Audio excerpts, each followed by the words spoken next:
What I'm going to do here in the garden is, instead of buying a liner to go inside this, show you what it looks like,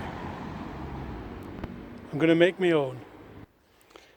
Now what I do is I use some of this galvanised mesh and I put it inside in a scooping manner.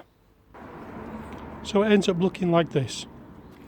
And then around the edges I just turn them over. You've got to be very careful. As you can see, it sticks in you. And that was just one piece, and then I cut two small pieces for the ends. Again, I just wired them through. These are the tools I used.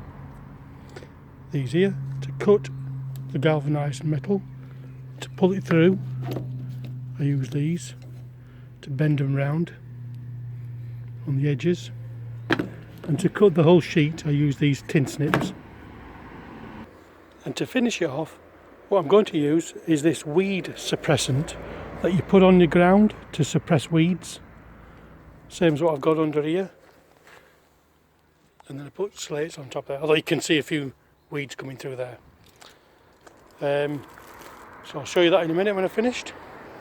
I've cut a piece there, a double piece. And then I'll cut an end piece for here and here. And then just trim off here with a sharp pair of scissors. And then can fill it with compost. And I've just cut a piece here. And I'm just going to cut it down in half. These are convenient guidelines. They'll just give me this piece here to go on the end.